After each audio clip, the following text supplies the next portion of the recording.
Aiwa uya ntaure naye ngave. Azvina mambo akumbira. Aiwa ini kuyururegerwa kaandurhude zvachose because akandisafisa. Munoziva kuti BP neshuga uchinogona kukwira anytime wanzwa shoko rinorwadza. Unogona kutongocollapse. Since madam ane shuga neBP havachakwanisa kugutsa petu. Utotsvaga mukadzi wechipiri. Yati chimbomirai ndikuita sei ndikutya kudana nechine murume mumwe. Ufunge ndaitonamata kuna Mwari wangu Mwari. Bless Milton Kanyemba. I now found I found a man. Brenda anotaura, anopopota. Zvikanzi hausi murume iwewe. Ndezvakadanzi kupasi kudidi, ipo pana mandoradanzi une kadoro, paunobuda munopesa. Ndinosara ndotsvaga vamwe varume, vanosara vachindigutsa. Kadoro kako hakana zvakaronifa kandi basa rapadera. Ende handina basa nemune kadoro kakaonaka. Unofunga kuti uri chii, uri rombe remunhu. Ende wakura age yako neage yangu unofanira kupindira. Asi pane zvandiri kuda pauri. Ndinoda maspendi ako, ndakusoro wedare. Ndinoashandisa pane zvandinoashandisa. Isu tiri majaha. Zvinondiitisa mari. Azoti Amira ndikomupa chance. Since women are desperate. Nokuti Amira ndikomupa chance considering age yavo neyangu ndikangoti munhu wechikurume pakatopedza zvemujobo izvi. Pero izvezvi nanhasi uno mawindese maikanyemba piro rine song yakazobuda iyi. Maikanyemba. Ndiri muhipu rangu randakauya naro South Africa. I had hips and I had ndakatsuka madhezi yayo. Ngave bedroom uyu ndaitolenda neziso rangu 1 ndichitodai kumusoro. Ndichida kufadza iva Kanyemba iva. And sex anoida. Chero nguva itowedza nguva ito prefer kusaenda kubasa chiuya kwandiri. Ndakamudza ndikati zviri muchawa ini ndokukuvadza ibaba. Ndakatotrain. Atoti ndozva ndinoda maikiki. Chero ndikumwedzi chai kuti come. Ndimudza ndakanyemba menstruating. No. Kukuta titi. Neniwo ndida kufadza murume ndaipukuta ndiite sei? Do what he wants. Akarara nemusikana wangu webasa kumba. Pandakazvibata kuti akarara nemusikana webasa. I was emotionally damaged. Atakanyemba naye after the promise that you promised me ndozva makutoita izvi. Ndikazobata futi adana nemukadzi wemunhu muraini mu. October last year I discovered he's got another girlfriend. That's when I was emotionally damaged. Magaro andazitaura vatanga manje kumelta nestress mufunge. Ndakabva ndatanga kupera. This man promised me marriage. Now this is what he's doing. How many women have I caught you with Akanyemba? 3. So ndaiti ndikati kuvaramba aitofuga mabasi kumbao. Panze maneighbors achizviona. Vachinyepedzera menoti breakfruit here oti bhodhoro che vachida kunwa vachita kuda kuzviuraya. Ndozviuraya maikiki. You are my full stop. You are my bus stop. Ndaguma ndadzidza zvakawanda kwaari. And sex yaunondipa maikiki good quality sex. Maikanyemba vanenge vakangorara kudai voti ndakutopedza.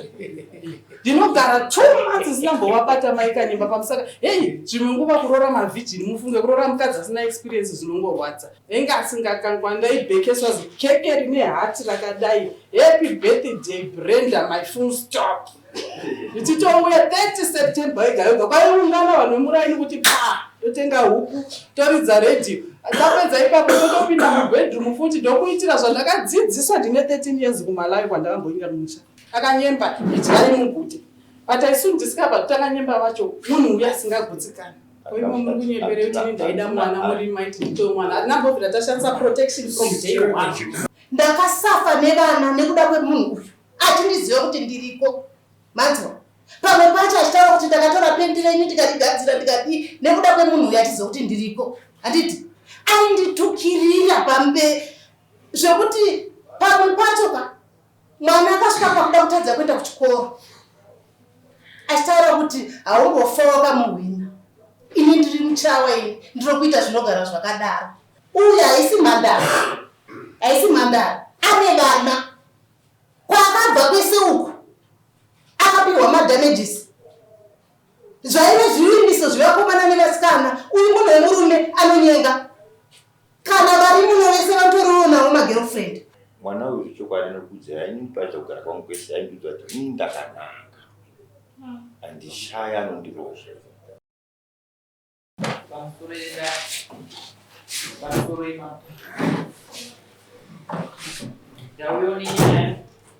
Yakamanga na Brenda P. Anogara Msilenje kwa Mroe. Achimangarira Milton Kanyemba. uyo anogarazve muvillage yekwamurova. Brenda ari kumhangana nyaya yekuti Milton akanditamisira nguva kwemakore 4 achivimbiswa kuti achandiroora ndokubva azondiramba. Saka Brenda ari kuklema emotional damage nguva yaakatamisirwa naMilton Kanyima. Ndo nyaya ndaya nandidare mama. Chakumbirawo Brenda pii kusumudza ruoko rweruti tedzera zvandakutaura mumashure. Ini Brenda pii ndinopika pamberi pedare zvose zvandichataura ichokwadi pamberi paMwari namambo wangu. Mwari ave mubatsiri wangu. Chiisa ruoko pasi ndokumbirawo Milton Kanyimba usumudze ruoko rweruti tedzera zvandenge ndakutaura mumashure.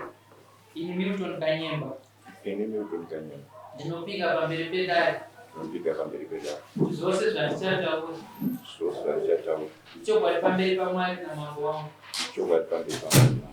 Mwari ave mubatsiri wangu.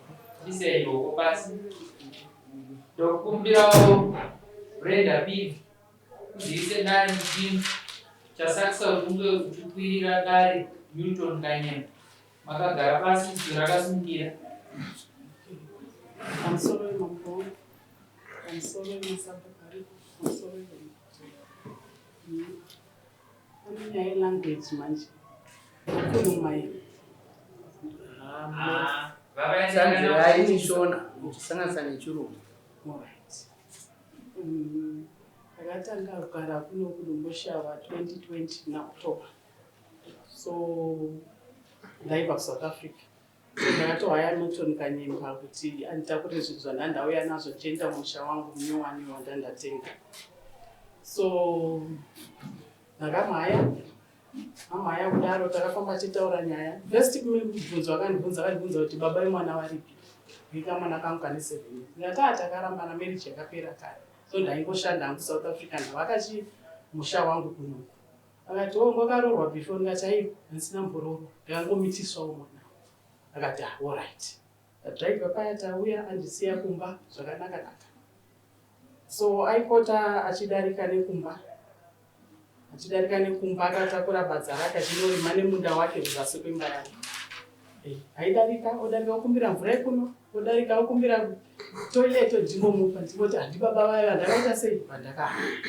So there came a time pakadarika akavati ngati ko unoenda kumunda megachiri akakumbira mvura. Unoenda kumunda megachiri dziko madam vari kupi. Because madam vangu vane BP neshuga, so she's bedridden most of the time. Ari kumba ndati sorry inini ndiri muchawa ndinogona kuita sei ndinogona kutsvagirai munhu anogona kurapani mukadzi wenyu. Kana zvakadaro last time pandakakupa takachexchange manumbers ndakatorasa namba yako ndipe futi namba yako. Rimwe zuva wafona pasi wanzi mukadzi wangu ari kuita sei ari kurwara. Ndikabva ndati so munini munhu wandinoziva ari kupi ari kuBulawayo. Sikanzouya kuno kushowground tichiite sei titaurira. Tasvika pashowground ndamukamwana ari kwaGilbert kwemunin'ina wake pakusaruri kwemunin'ina wake uko. Akabva tipinda mota. Akabva ndapinda mota paya akabva abudisa $20 akapa mwana wangu 7-year-old child. Akabva ati kune mwana mari yemasipi. Ndikati mari yese zvinanzi aiva ngakotora zvayo. Ndapinda mota paya akapedzisa zvaaita. Akabva ati hande kupi hande ndikuratidze dombosha. Ndikati amuchataura nyaya iyeyechi yamadhamu. Sikanzi aiwa inini kutaura chokwadi handizwa madhamu since madhamu vane shuga neBP havachakwanisa kugutsa petu. Kutotsvaga mukadzi wechipiri. Ndikati chimbomirai ndikuita sei ndikutya kudanana nechine murume wemunhu. Chimbomirai nyaya yenyu muri kuita sei yamuri kutaura iyi. Sikazvanzi alright kuchingopinda mota tiende tinonwa madrinks kupi kwaNyamande. Ndaenda kwaNyamande kushopu kwavo ukoko vane shop yamadhamu. Asvika tapaka pasi vadzipinda mushopu Morise madzimai. Vanonzi madzimai vanotengesa ipapo. Ndapinda ndavamorisa. Ndozviintroducer here. Ndikati handozointroducer chiti ndinani. Ndinotomudza kuti mudzimai wakanyimba wechipiri. I just introduce myself ngakubudawo. Tatanga kunwa nevainwa navo vachingonditodzvisa kune vanhu kwanyama ndekoko mukadzi wangu akabva kuSouth Africa. Zvadaro vabva tidzosera kumba. Then when we went home, we didn't go straight to my house. Ndakabva taenda kumba kwake. Akasvika akapaka mota mugedhi. Akabva tichigara ino toda kutora jacket. Atora jacket kudaro tadzika paya. So ina was angry. Ndikati aiwa zvamukuita izvo zviite sei? Hazviite kuti munhu pinze mupi mumba menyu mugedhi. Vanzi aiwa ndakakuudza kuti madam wangu she's now useless. Chingodzika zina basa chero vana vakaita sei vakakona. It was around past 11 manheru. Tafamba paya from my house to his house. Panenge panapa nepaservice station apa kusibhuri wa in the same village. Tagara paya October, November, December. Akazodana kutanga nawo February. Ndanzwa nekunetso. Atingofona. Vachifonesana Gilbert, vachifonesana muzukuru wavanoruka kuya. Sekuru wedu vanokudai Mike Musadaro chichi. Ndazoti amira ndikomupa chance. Since women are desperate. Nokuti amira ndikomupa chance considering age yavo neyangu ndingangoti munhu wechikurume pakatopedza zvemujobo izvi. Dadaro February tatanga kudanana zvakanaka 2021. Danana zvaka munhu wese showground yese yaitodziziva. Sero izvezvi nanhasi uno mawindi ese maikanyemba piro rine song yakazobuda iyi. Maikanyemba. Ndiri muhobby ikurangura ndakavenda kuSouth Africa. I had hips and I had ndakatsuka madhezi yayo. Tizvishandira ndakava nemabhero angu 2. Atouya musika wachitonditora musika ndikavhara mabhero angu achitoningirikira. Toenda tese kumba tinonsiya kumba achitoningirikira. Mabhero angu paakapera ipapo akabva ati achada kuti uende kubasa. Atamchada ndiende kubasa chirudzi. Inini I've got a son. Zvadzai ndose ndoita sei unoita. Semukadzi ari desperate kari kuda murume ndakangotererawo ngati ndazviwanira dhara rangu kudomboshaka. Ufunge ndaitonamata kuna Mwari wangu Mwari. Bless Milton Kanyemba. I've now found it. I found a man. Bless Milton Kanyemba ndawana murume. Zvadaro tadana 2021 Christmas taitotamba tese, New Year taitotamba tese. But zvaindishamisa kuna Milton ka. Aitoti aingasingabudisi mari semumachengetero engandipromisa. Akanyemba kusisina hufu ndopaitenga hufu chete. Akanyemba kusisina sugar. Amaikiki zvona zvisikufaya neshuga ina sisi wako kumba kwa ndokutorapisa sisi wako. So I would understand semunhu aida munhu. Came 2022 2023 right gore rikapera ndaitomubvunza akanyemba wakufa promise yangu yemarriage aitoti ndichaita don't worry ndiri kuunganidza zvekuunganidza mari. Come 2021 papo Christmas New Year tatamba tese 2022 engasingadi kubva pamba pangu and ndaiziziva kuti why because nina mechawa mumani ndaimbata zvakanaka utomubereka unenge body yake aujukeri because I was groomed. Ndoziva kubata munhu wese muraina itoziva kuti maikiki akanyemba avabvi paya. She's a chawa woman and for sure zvese ndaita. Ungave bedroom uyu ndaitoleda neziso rangu 1 ndichitodai kumusoro ndichida kufadza ivo akanyemba iva and sex anoida. Chero nguva itowedza mwe nguva itoprefer kusaenda kubasa chiuya kwandiri. Ndakamudza ndikati zviri muchawa ini ndokukuvadza ibaba.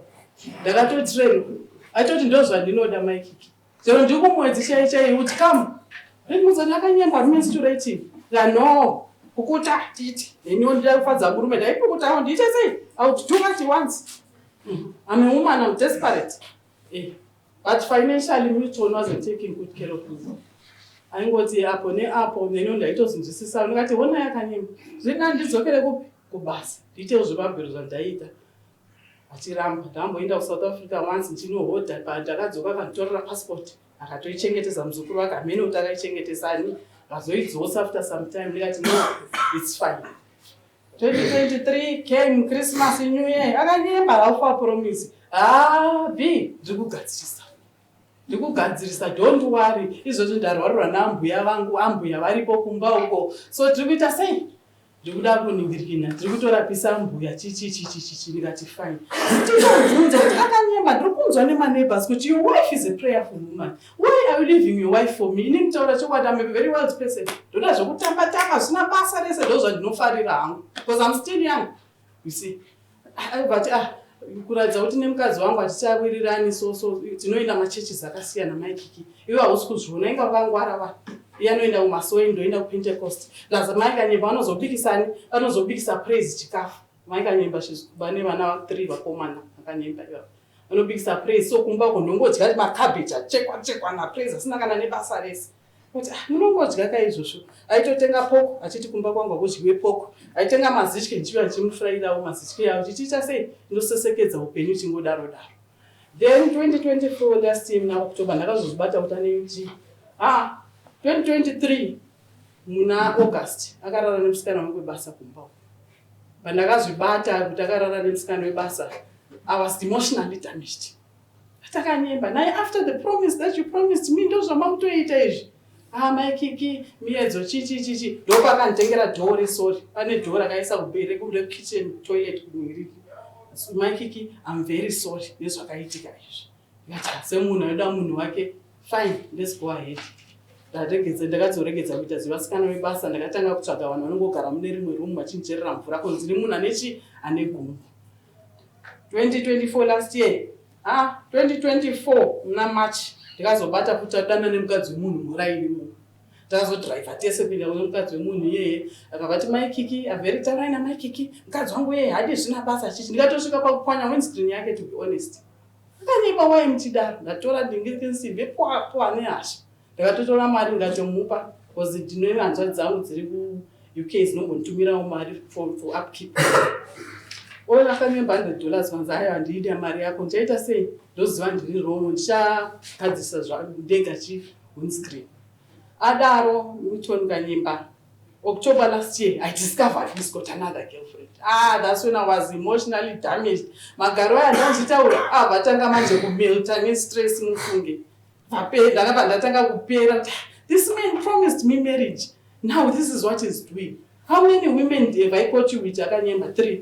So ndaiti ndati kuvaramba aitofugama pasi kumbao panze maneighbors achizviona vachinyepedzera menoti breakthrough here otibhodhoro chei vachida kunwa vachitanga kuda kuzviuraya ndozviuraya maikiki you are my full stop you are my bus stop ndaguma ndadzidza zvakawanda kwaari and sex yaunondipa maikiki good quality sex maikanyemba vanenge vakangorara kudai voti ndakutopedza ndinogara 2 months zvinambovabata maikanyemba pamusaka hei zvimwe nguva kuroora mavhijini mufunge kuroora mukadzi asina experience zvinongorwadza kuti munoda isusu munoziva kuti tokapinda vakurume vangani kozanzi aiwewe yamai full stop maikanyemba vese vazukuru vake vekushoground anamai anorukaunda tokangana vachitovabvunza makanyemba nemedzi dzamunadzo matoperera kuna maiki kuzanzi aiwa andaperera zvandinomudira Kanyemba zvandinomudira too much ingasingakanganwi my birthday ingasingakangwa ndaibhekeswa zikeke rine hati rakadai happy birthday Brenda my full stop ndichitouya 30 September ega kwaiungana vanhu vemuraini kuti totenga huku toridza radio tapedza ipapo totopinda mubedroom futi ndokuitira zvandakadzidziswa ndine 13 years kumalawi kwandakamboinga mumusha Akanyemba idyai muguta but isu ndisikabva kuti Akanyemba vacho munhu uya asingagutsikana ndopandakazotanga kuita depression ndakatosedza sisi vangu vanogara kugoku sisi yaimugare neni ndapinda depression kanzi yani Akanyemba vanongotaura showground yese kuti Akanyemba ndiwe mabhebi pirori ndikati ivavo mufunge chero achida vakadzi vakawanda ndinomuda Milton ndoita sei sisi ndokwavazodzoka chibva kugoku January pandakamubata kuti aine mwe girlfriend October ipapo akabati maikiki muna January I'm taking you for introductions kumba kwedu ndakazoenda kwambuya January 13 taenda kwambuya paya akati mbuya ndio mukadzi wandauya naye taenda kwambuya tatashedza baba mutenesano wakavashedza kuti andei kuma introduction ndio wakatoenda kumba kwavo ndakuda kuroora maikiki vanondiitira zvandinoda January 13 taenda kwambuya paya wasikaudza mbuya January 18 tikazodzokera kwavashedza mukoma wacho zikanzi mukoma ndo bhebi rangu randoda kuroora mukoma wacho akatotaura Milton nezvaunoita medzi dzaunadzo kuda kanzi she is my full stop uyu my bus stop ndatoperera muchawa wangu mukoma zvanondiitira mwana uyu handisati ndambozviona chero paTV 17 wacho zvanzwani maikiki tiri kuenda kuna sisi vako maikanyemba tinomaudza kuti ndakuda kuroora mukadzi wechipiri then aitondipa feedback Akanyemba zvanzi aiwa tavaudza sisi venyu zvikadzimirai ndiumira sisi vavo vari kuSunningdale vachauya kuzoita sei, vachauya kuzotaura nyaya yacho iyoyo. Ngati sisi vaita sei zvanzi hama dzavo hadzina kuuya, hama dzavo hadzina kuita sei, hadzina kuuya. Ndikati okay fine. Then musi 22 patakadzokera kuna mbuya kuti ndinovaudza mbuya kuti akanyemba. So after my introductions avaichizovaita kupi kumba uku antika tukabva zvanzi kuna mbuya kutodza mbuya akanyemba zvanzi maikika ndichavada. Tukanzi ndava nambuya zvanzi auizorambira munhu wako pano akanyemba. So ndakanyemba ndichavada cause vanofonerana nani, vanofonera mukadzi wangu vachimutuka. And to be honest, ndakazviita izvozvo. I called the wife. Influence yacho ichibva kwaari achiti ndokuti muzivane nani namadhamu. Chero mukatuka sometimes ndaitofona iye akarara pamusoro pemazamu angu. Akanyemba ndifona nzifona ndokuti muzivane, ndokuti mujairane nasisi. Ndikati but what we are doing is bad. So ndofunga aida kuwana nzira yokuti aite sei andirambe nayo hameno zvaingizama. Ndakazi futi after that takazoenda futi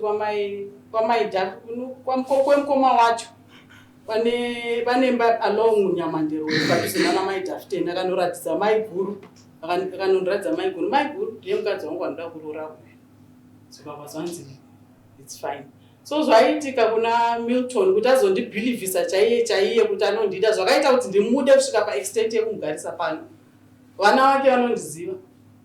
Praise na Premo taitopinda naye mumota chaimo Premo arimo neniwo ndiripo matsaona kana Praise na Premo vachikuziva maikiki it means wapinda machena iwewe, wapinda machena plus kupaka kwaita kumba kwake neni achitosvika kumba kwake achitora jacket achipfeka ndirimo muyadhi mako plus every Thursday manyanyimba pavaenda kuchina akanyimba vaitosvika neni pamba papo amaikanyimba pavaifona tiri tese Thursday taito make sure akase vanhu vane metsi dzavo ka vakanyemba aitofona tiri tese kuno kushogram akanyemba ndakuenda kuchina akandobva taenda kumba ma88 ndobva tamirira Premo kuti aite sei abude. Premo paibuda taisiya takira Praise grade 6 tamukira mumba tobva tadzika toenda kumba kwangu sevanhu vanogara padhuze nepadhuze.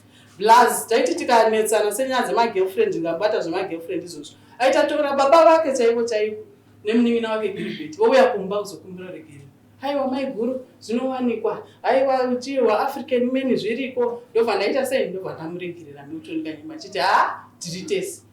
So now that it hasn't want nyika I feel shame. Ndida kutosekwa nevanhu vemuraini. Vanhu vemuraini vakutoti honai akarambwa naakanyemba. Neniwo ndozofundawo nemastaira andaita ese kuvhura kudai kunanzva munhu kuita sei zvese zvandaita. Ndobva ndafunga kuti munhu musoro chaenda kunoudza vanhu kuti munhu ndakamuchipisa. Haiwa kana zvakadaro ndiri kuda ndiri kuda mombe dzangu neniwo ndiwanewo dignity muraini semunyanya kugara padhuze neni. Plus zvimwe ndakutosvika kuenda chero kumatare muraini kumameetings emuraini anoshedzera emumusha. Ndakutosvika kuti vanhu vanenge vachingondiseka ndo zvimwe zvakatoedha padepression yangu. So here with me present wefamily yangu it's my young brother uya chibva kuBulawayo. Thank you. Vakanyemba iyo nyaya kubva kuna Brenda P noti kudii nayo Sorry vakuru vedana. Chokwadi Brenda ndakamukonza ndichimuda. Zvaanga achitaura zvinotaurwa zvichimongorwa sekutaurwa kwaari kuita.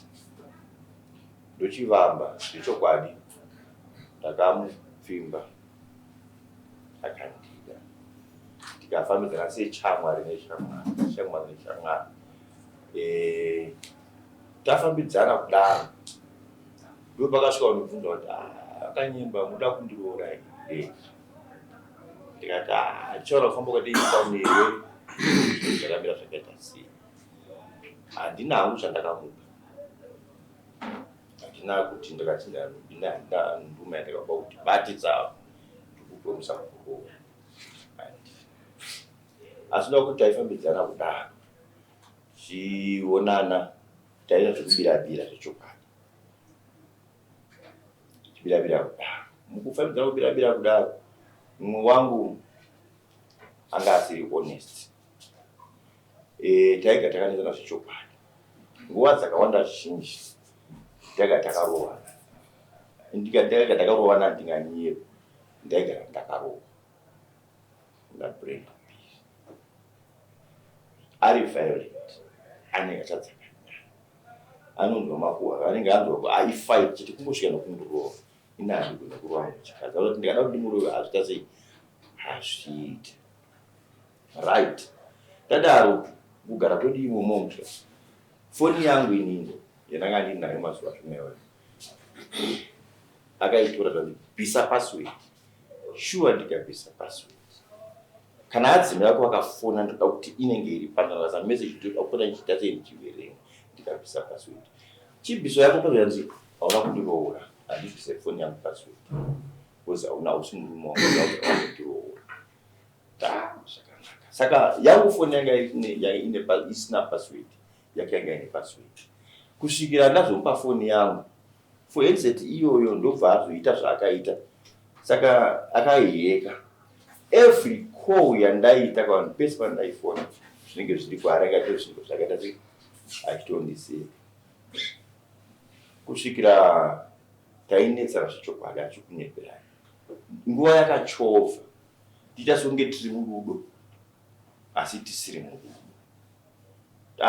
inini handichada tanetsana ndoenda kuti pasvokurara hapana singamuzive nenyaya yeviolence zvechokwadi akasvika atogara mutaura kuti ndine chiro changu chandiri kuona ichiraiwa aichogara imo unouya kuno kunosogara kuno duku ndinosenza chiudzi uri kutsvaga magirlfriends ibva pana paandiikumba ega ndisenze handiikumba shuwa ndatomutsa mutorapa ndoendwa neni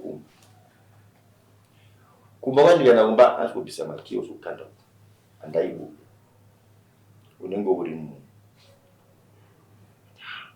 kumba kwangu ndaendawo kumba nosvika nguva hazviiti ndiri kukuda muno munhu hazvidaro kana iBrenda hakuna kwauri kuenda geza pano rapano pamunozokutsomba na 2 am pamuna 11 ndakasa kuenda kumba pamuyainge iri 10-11 ndosvika kumba mamuri kubira ndandiri kubasa amai kuti vabvunza kuti ko mari yacho iri kubira mabva mabasa nokuti ndazogasa mutira yanga yazofa ndozodii uchatokakula Brenda zvinge zvisingagoni zvasingagoni wongofamba kunguva takafunga zvinge tutaseitokudana iye ndobva zviti no nguva yareba iwewe ndakanzwa kunzi auroore mukadzi wechipiri iwe vamwe vana vadiki vese muno maraini vane vakadzi vepiri iwewe haudi kusuda kundiroora ndikati unhu wako watoBrenda so hauita sei hauita zvechokwadi akauya pabasa pangu avati nhasi hausi kuenda kumba andinopaka pamusoro webhawa ndatomutsa kuti atopaka pamusoro webhawa nditengere doro handina mari kwereta shamwari dzangu pamwe ndinokwereta mariyo ndomutengera doro omwa doro ari papi ari paBrenda kuti hazviita sei hazviite every holiday handiende kumba ndinenge ndine holiday neusiku nditengere doro tini hazviitwe nemunhu wemukadzi uda kurorwa iyo ndiri mwana mudiki ndiri mwana mudiki ini handibviswa kumba kaini handisi chembere kaini handisi mukadzi wako kaini handisi amai kanyimba kaini aunamboa indoda kufara ndoda kupiwa zvakati zvaada ndomuitiri kunyange mwana wake school fees bhadharira mwana wangu school fees handina mari bhadhara pamwe andine tendera kuchora tendera ndowedzera whatever kunowedzera tenga chakati ogona kusvura ndi kwereta mashopu matanda zvakati shuwa ndekwereta ndida sei ndomupa kusvikira panapa zvinhu zvake hazvina kugomera zvakanaka takasaka tisindisa protect tisashandise kusvika nazoda kuti zvanzi ndiri kuda kutora mwana Brenda anotaura anopopota zvikanzi hausi murume iwewe ndezvadadanzi kupasi kudidi ipo pana matoradanzi une kadoro paunobuda muno pesa ndinosara ndotsvaga vamwe varume vanosara vachindibvudza kadoro kako hakana zvakaronifakandibatsira padei ende handina basa neune kadoro kakaunako unofunga kuti uri chii uri rombe remunhu ende wakura eji yako neeji yangu unofunga zvopindira asi pane zvandiri kuda pauri ndinoda maspendi ako ndakusorenda kusoro yedare ndinoashandisa pane zvandinoashandisa isu tiri majaha zvinondiitisa mari ndikatotsvaka kuda kurambotora maswedzi angu zvandoshandisa zvipi izvozvo. Saka kumbunyikidzana nokumbunyikidzana kusvika pakazoti inini nguva yazonesana manje yedu fati 8 months tisiri kuonana ndifunga ndikati Brenda ine zvakwacha zvikanzi panapa ndakutotaurira maika ndobva atora foni yangu bva tora foni namba dzamaika ipazi ndokutanga kufona nanzi muchatorambana chete ndichaita zvandinoita muchatorambana chete zvokuti ane BP ane shuga zvezve kana akafa ngafu kana akadii ngafu kwakutora foni kwatanga kufonera maika nyika anotaura zvisingaiti oshauta uri mbuka yemunhu brari shiti chiti murume ndeuwangu kuno kundendi naye kuno kuenda kuti ana zvanoziva afuya ndine basa naye anenge adora kainako but hausi kumuona kwari ari kupi anenge ari kupi anenge motora foni yawe pamwe pamunenge iri parekodhi kuri kufonera inini ndiri murume kana manesana kwamunisana ikoko ndozofona futi ndinozanizvo kuno kukunda ndikuzivisei kuti ndamugadzisa achaswatuka chete ane magirlfriends akawanda ndakutorwa nemwe girlfriend kunoku andinayo kunoku. Saka kufonera ndizviita sei undizozviita sei zvikanzi muchatorambana chete iwe ndira kuti undirowe uchagara nene but hausi murume pota chitendera kubuda nguva yandida zviwa Brenda atiri kumba kwana ikoko anotora kuti ndakubuda panapa ndakumboenda kubasa ini ndiri musiya ikoko wapeya pia mota nanzitatambira mari kupera kwegore kana gore rapera ndichiri patraining ende futi hauswandiroora ndinofamba nevarume chete vanenge vari vekubasa nai Brenda.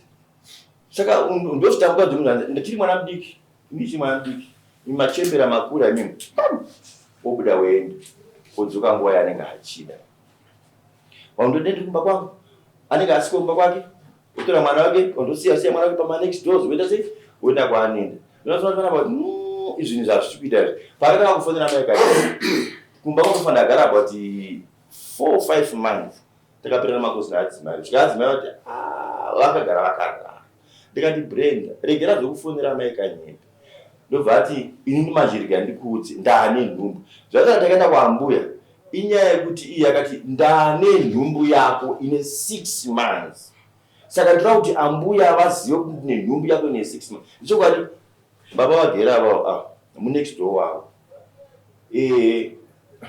vanoti sawira nasawira apa asi muningi wavo wangu kuti kunzamiri asi vanda nasawira taenda kwaambuya vangu zvanzi ambuya ndauya ndine nhumbu yameutwa saka ndira kuti nini ndizvare nhumbu iyi ndaakumba kwani ndaakumba kwake zvika ambuya ko iwewe uri kufota uchifonera mukadzi wake munozogarisana chirudzi uchimutuka uchimushauta unozova murura akaita sei zvikanzi kubva nhasi achaita sei andichamufonera andichadii asi nhumbu yangu yaita sei yako zvakambuya zvakanaka mwanangu tanesana kudaro pakuti ndakaenda kumukoma wangu mukoma wangu kwamuchange tagara 4 months tisingakuita nomba naadzimai vakatanga kumba kutorara kushomo kwavo ndasingatsike kundisingaendeko zvanzi handida kuona chionasi ndekwavo handitsike kwandiendeko ndato zvandikuita chikuenda kupi ndichienda pamba ndobva wazoudza mukoma tavengu hanzi ndozviko kumba kune mina wenyaita sei hatisikwirira ndiri kugara kuno mukoma ndobva wandifonera ndobva ti uya kuno ndobva ndavaudza nyaya arambova vanhu akati ndo nyaya iripo inyaya yaBrenda ndakatomboenda kwaambuya kuti arege kufonera mai bati asi tsiva sei ari kuramba achivafonera pandakaenda kwaambuya anga anditi inini ndikaenda kumupa introduction waambuya vako handichafonera mai kanyemba but hazvina kushanda akaramba achingofona achingoita sei achivashauta noda kuti anga ane pamiri amai amba chikorera maodhi hazvina kuti ndine pamiri pako ini ndine pamiri pemurume wenyu mutoramba kwekoko ndida nyama yebeef izvezvi nombera kuzvara izvezvi zvatora kuti zvaraka zvako mwana wacho kweni ndikunditukirei undishautirei mukoma kuti ainge wagadzisa nyaya izvo aiwa hafana kuraswa chekufonera mudzimai wake mimuwirira naye kana ndakuranda sei achakuroora ndazvimuzvaati ndadambuya orit zvakanaka Mtenzano. Nanzi ndi Mtenzano. Chamba. Nanzi ndiwe wakaenda na Milton na Brenda kuma introductions. Unde mrefu. Ndachiona ukabata shaya wakadai wangu ukabatire shaya.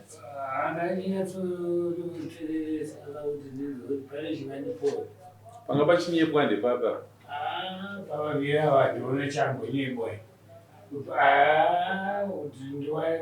ndiwani kuti chatsvayamiswa izvi kutsvayamisana kwavo vari kuzivana vari vaviri. Ine changu chandinotaura ndechekuti vakanyemba nemusikana wavo mudzimai wavo mudiki vakauya kumbababa handeku kwaamai ndaamai kwandiri munonzwawo zvatinenge chikurukurowo ikoko handiri pakunetsana kwavaita ikoko mapromises ayavo yavaipromisana. Mapromise anga aripo here? Mapromise ndo pandakananzwira varuda kuroorana. Pamakaenda kwaamai kunyaya yepromise yakataurwa Ndo payakataurwa ndikuda kumuroora amai ambuya handiri mukadzi wandiri kuda asi chiri kunetsa ndikuda kufonera chi amai guru vake ndo pandakazozvinzwira izvi. Right. Kanyema Kuma yakadaro. uya mudare hanzi wanga wakavimbisa kuti unoda kundiroora asi mushure mekundivimbisa wazondiramba saka ndoda kuti undiripe usazadzikisa promise yako kwawakaita. Hongu zvimwe zvese zvamataura ndazvinzwa asi pane nyaya yapanhau yepromise isina kuzadzikiswa ndo nyaya yauya mudare. Chikwaza message yake mufoni mangu pakaisa message yake last month last month iyoyi zvikati ndoda kuti undiripe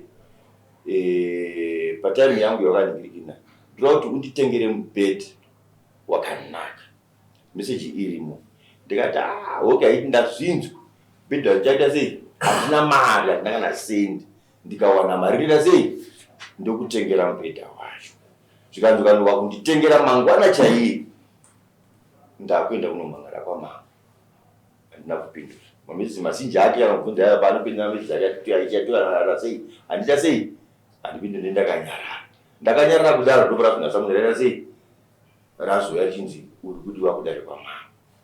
Saka makange matombokurukurirana nenhau yekubhadharana akaisa meseji yake iri mufoni mangu zvika ndoda kuti nditengere mubhedhi.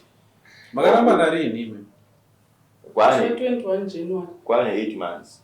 Pangane pambiri aitani pambiri pane 7 months. Pambiri pakazoenda upa. Ndasina pambiri. Nyanya kuti ndaona kuti akanyemba munhu anowanza vakadzi.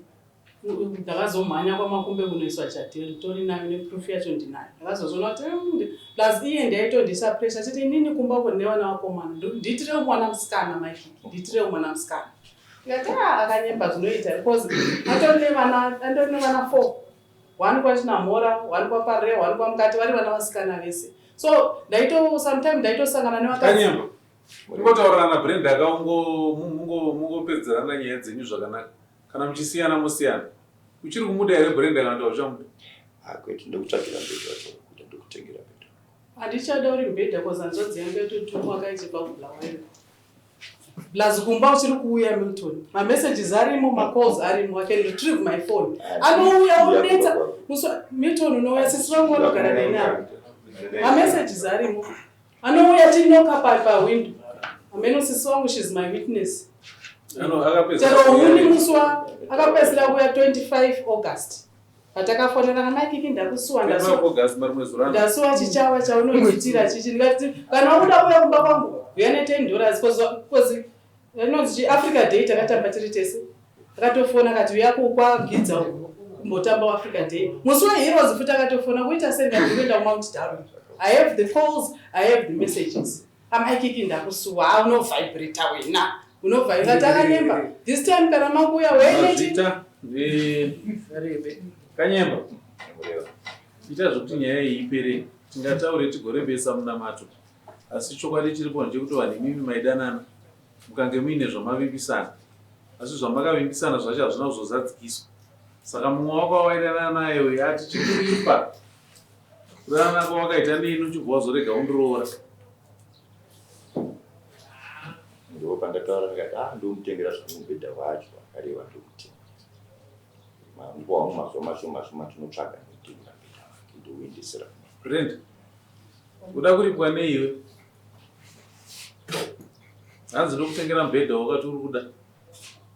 Ishe wangu musi patakabva mumani introductions musi wa13 takatofonera kubulawa tiritesa chiti ndichakutsvagira ipadirect andisitsvagira ikunu ye150 ndozouya muna machi ndichiita sei ndichiroora. Brenda mukadzi akadzisa ndichatsvagawo chero mumwe 5. I really love Brenda, hanzvadzi yangu iri panapa.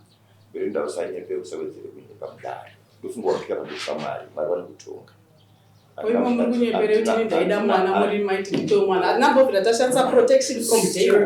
Ndachirega kupindura zvino ndichapindurana mara panapa taura kuti muchiwirirana muri vanoedana natiri hondo kutoti vanhu makusiyana-siyana mune zvakaita mogara padhuze nepadhuze mucharama muchionana muri hama nehama. Handizvi chitaura iko zvino pamberi pamambo unoda kuti uritse nani nauyu zvemombe tazvinzwa zvomubhedha tazviita se tazvinzwa finally pamberi pamambo murutini tiri kutoti musi wa25 May patakatamba Africa Day tiri tese mushowground takazodzokera tese kumwe akasvika ati maikiki mubhedha wako uyo atai ndikati zvashuwa wakanyemba makauraya mubhedha wangu patakazorara musi wa25 iyo ndikati ane bhodhi yenyu kanzi aiwa chakutengera mubhedha handika so apa hanzodzi yangu yatumwa ichibva kubulawa sikanzi kotsvakira iye kuno ye150 iri kupi ndikabva ndati munhu uye akazondiramba ndasva ichitondiona ndatoita sei ndatoonda kudai depression yakazoita sei yakazopindira.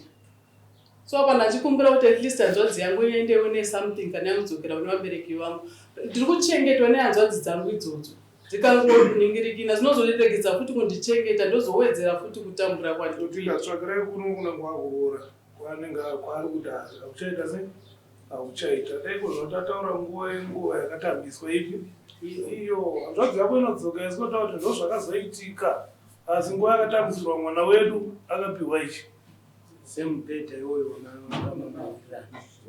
chamune mataura ichocho hanzvadzi nodzokera mushachinoita se ichinotaura chikuru ndechekuti mvura yakananopa yakafamba napo makamboonana mugara mvura imochete mangwana hatizivi ita izvozvo chengetedza uyu kama mwanasakana muresanai pazara muchiita sei asi nguva yako yakatambiswa sekutaura kwaita chitaura pamberi pamambo domochidii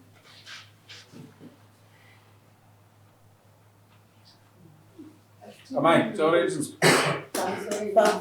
Pamusoro inini ndirisisi waBrenda ndakatotumwa nababa paakabvara first time ndakatouya kuzogara naye saka kuzomana paakaita vana baba vakazofona vakati vakuda mombe 2 paWednesday time.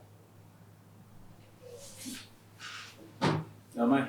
Pamusoro yechangano pamusoro wedare inini ndinamai kanyemba mukadzi uyu handina kumutsvaga ndiye akatsvaga phone number kumurume wangu handiti aindituka achindishaudha chandakangwarira ndakarekodha nanhasi mameseji ndinawo zvinyadzi handaipindura hapana pandakunze kwemusi 1 wandakamupindura ndakasafa nevana nekuda kwemunhu uyu achindiziva kuti ndiriko manzwa pamwe pacho achitaura kuti ndakatora pendi renyu ndikarigadzira ndikadii nekuda kwemunhu uyu atiziva kuti ndiriko handiti ainditukirira pambe zvekuti pamwe pacho ka mwana akasvika pakuda kutadza kuenda kuchikoro achitaura kuti haumbofoka muhwina ini ndiri muchawa ini ndinokuita zvinogara zvakadaro ini ndini mukadzi wacho handiti kana uchida kuuya pamba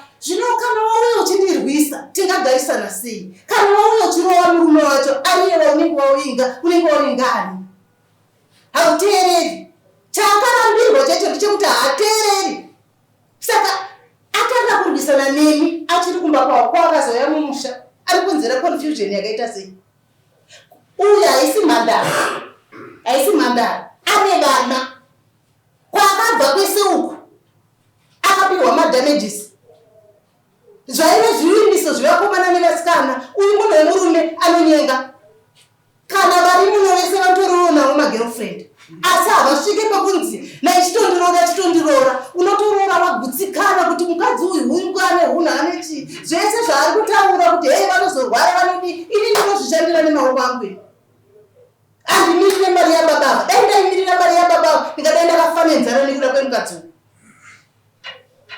ndinoita basa rangu hungu ndinogwara asi ndinoita basa rangu. Zvakanaka mai.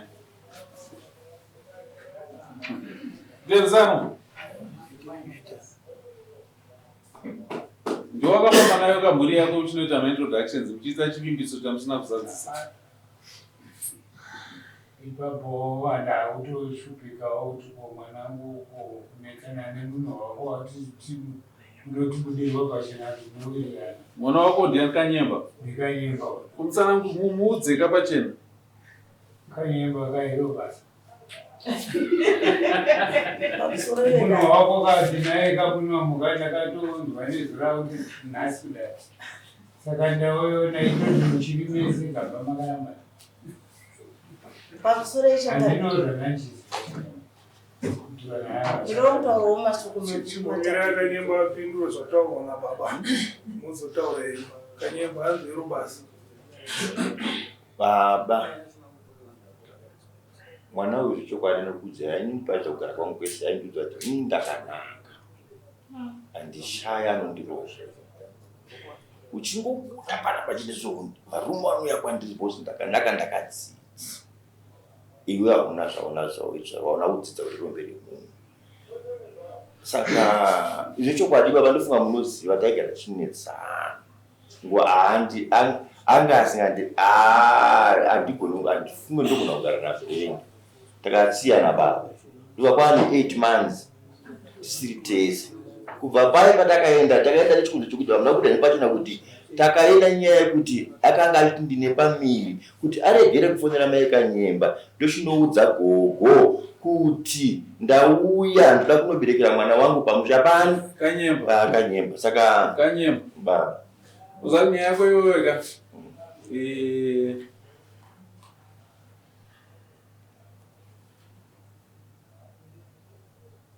iroti wopedze nyaya dzako nekuti tarisa zvawakaita iwoka wakatukisa adzimai ichokwadi ende zvimwe zvese tinogona kuzvitaura hedu asi kuna adzimai wako une mhosva ichokwadi ndinotozviziva nadzo vangataura havo vachitaura zvavari kutaura izvo but vadzimai wako wavashora zvekuvashoresa mumusha ezvinezvi vanonobira chirudzii mumusha macho mune vanhu ndinotozviziva tobva iwewe ndo wakatsvaga Brenda wachabva arerutsa mukanwa mwako wakutukana naamai avo wangowadanana naamai avo ira amai avo wangowawana papi pawave vatukirira kana muchida Akanyemba ndiwo akandipa phone number dzamai Kanyemba and recently vakadzoka vakati maikiki ndiri kubva kwamutoko kunoisa dombo kune the father to mai Kanyemba akatezvara Brenda chinhu chekutangaka kana wadanana nemunhu wako iwe waziva kuti munhu yaane mudzimai handiti chekutanga iwewo kuziva kuti unofanira kuremekedza mudzimai wake saka chaikurerutsa iwewo kuti wofonere mai Kanyemba uchivatukirira chii iwewo nyange waisvika pamba pavo kozi kutosvika kwamaiita nauya achikusvitsa pamba pavoka imhosva mamushorerei mukadzuri akutadzirai chii mukadzuri ari kukusiyai mosvika pamba pake dananai itai zvamuri kuita kuti mwe makuenda munosvika pamba pake motanga kumutukirira muchishora muchimushoropedza muri kumushorerei mamushora kudaro wadzoka kuna mambo wakuti wakuda emotional damage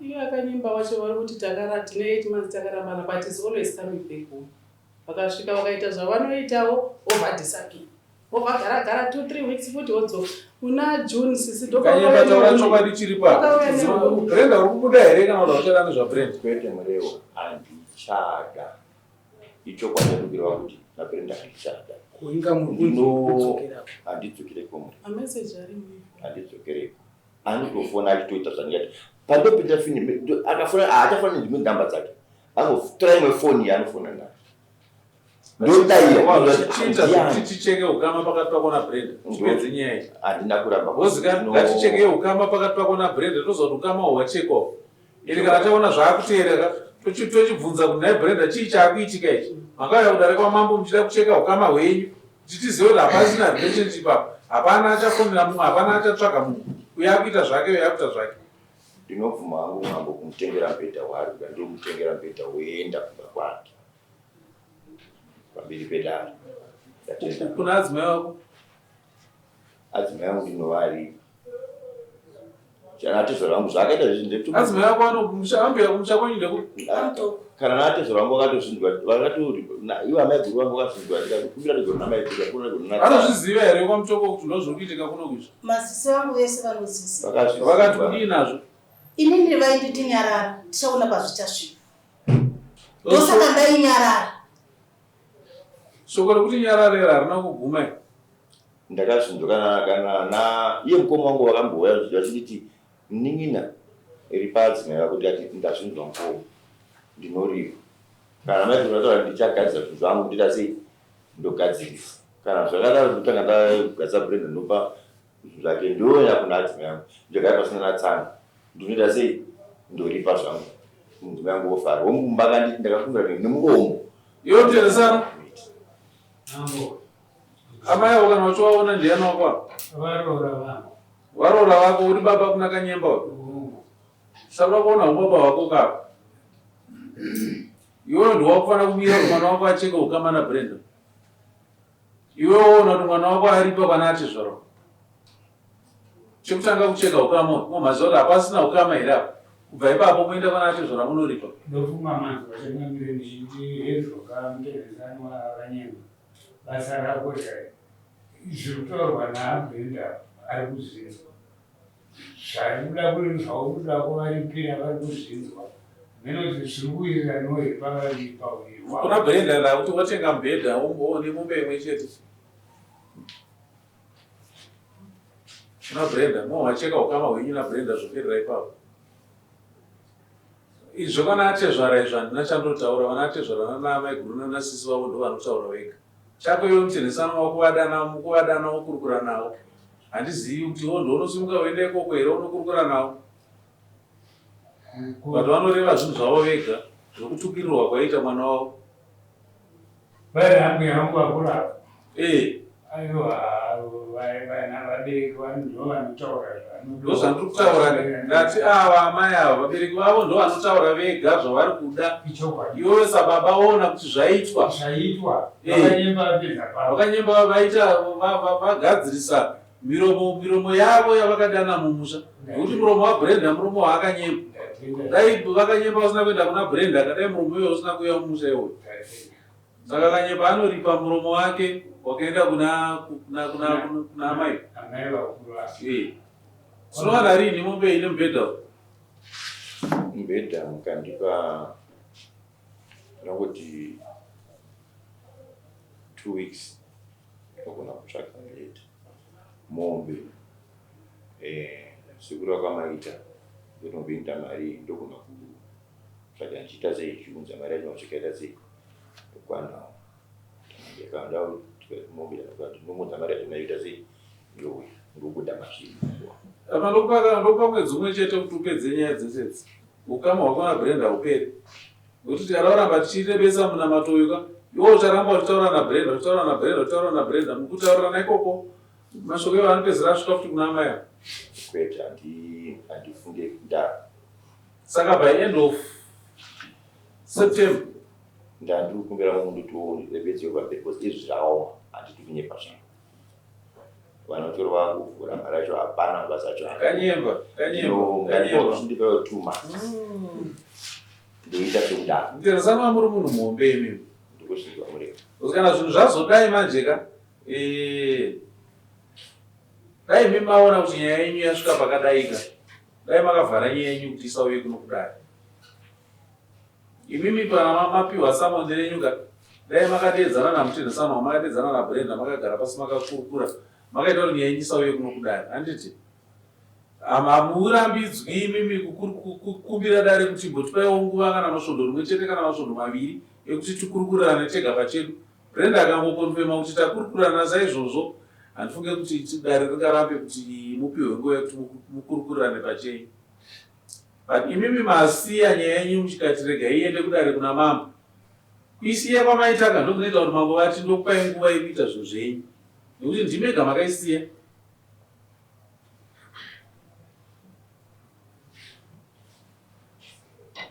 omwe ndapanzwa mambo wangu ndikana ndiri kuti ndinogona monogona kunditi nini ndakupa mwedzi umwe chete ndikakundikana kubvisa muti wacho naiwo inenge ndo yazokusungai ndopana ndauya kuzokusungai ndendauya ndane hasha ipapo hasha dzangu dzine dzisaperere vanhu wani dzakuchienda kwakawanda kuti chekutanga muri kudzidzisa chii vanhu vari mumusha nokuti ndimi vacho vana baba vatotarisira kuti dzidzisai vana mumusha kozi vana vese vari mumusha umu vari kuona imi muchidaro vanodzidza kuti chii vavo vachidzidza kubva kwamuri kana vandibere ndikawaikoko hasha dzangu dzinenge dzawanda nokuti ndakukutongerai mhosva dzakawandisa dzekuti ndimi muri kutodzidzisa vana kuita zvisina basa.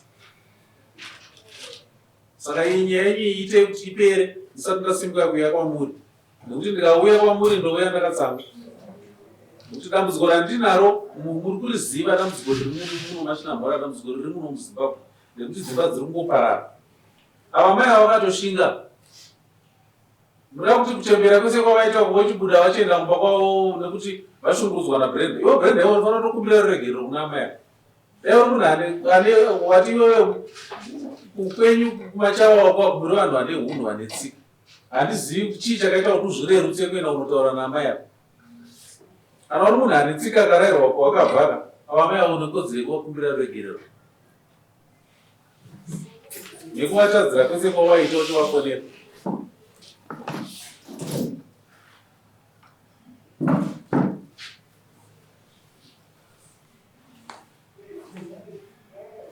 pamusoro ishewa ndokumbira kuti mumbonzwa audio 1 yaakataura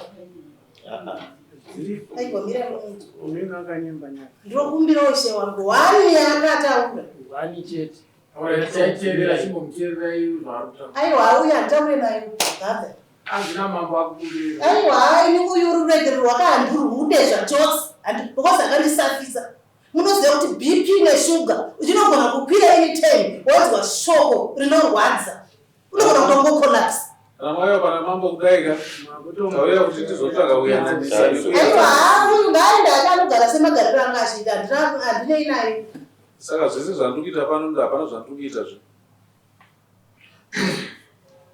zvese zvandikuita pano hapana chandikuitazve kumbira ruregerero zvikumbira izvozvo ndimambo zvinoimbivi kana mane dzeinzira pamusoro ishe wangu ivanzoda kuchinjana mashoko handidi kuchinjana mashoko ngaonyanye kudaro amai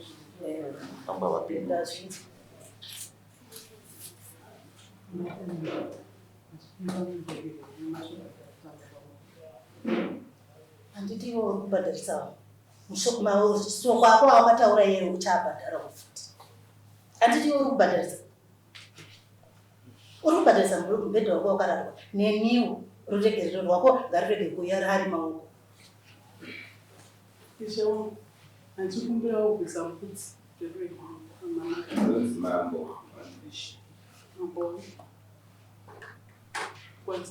baba vacho muri kuzvinzwa here wena uyezwa hanzi ndinokumbira kubvisa mbudzi yekuri pamuroora wenyu nemashoko andakamuudza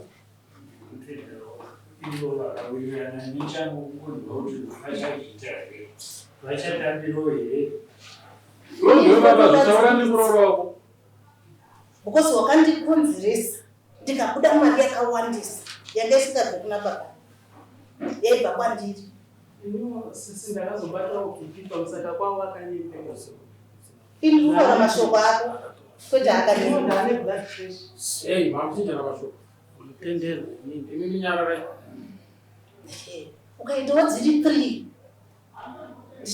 ndichidzosera mari yandakashandisa ndofunga zviri 3 dzii mbudzi muchazopedzera makurowana mambo wese aiwa mambo andirovi aiwa achazamina dzokutorowana mambo brenda simungogare pasi kana tichitaura nyaya sezvizvi kuti tiyananisane kutsvaga kuti vanhu tigarisane hatisi kuda kubata demo rekuti tidamburane musoro nekuti nyange tikange tataura ticharamba tiri vanhu ticharamba tichionana murovha imi munogara mese mushama murovi ndichasangana tabva pano handizoda kuti muti masangana kunzoko motanga kubatirana zvidhina kubatirana matemo saka ndaenderera mberi kukurukura nyaya iyi kuti Brenda kumbira ruregerero kuna amai ako. Chinhu hwani chandinotaura kwamuri ndechekuti mimi regai kuramba makaoma mwoyo, nekuti shoko iri harina kubva kwamuri, shoko rabva kuna mambo. Mambo ndo baba vemhuri iri machina mhori. Mambo ndo baba vemhuri iri vanotarisirwa kuiyananisa kuti igare zvakanaka. Brenda ndikumbira kuti iwe ugare unoripa mbudzi 2 kuna amai ako. Takutanga iwo ndonanga waripa mbudzi 2 kuna amai ako. Iwe kanyamba upedzisa zvako zvawaizovavimbisa kuna Brenda. Zvemombe imwe chete nemubhedha wakavimbisana. Mapedza izvozvo mochiita zvikwana ate zvaro. Iwo baba vacho ndiwo chatungamirira izvozvo. Kana ate zvavanotaura vega zvavanoda pamwana wavo. Vari kuripa ndimi ana mutendesana, ndimunoripa ikoko. Mazvita ndapedza. Brenda,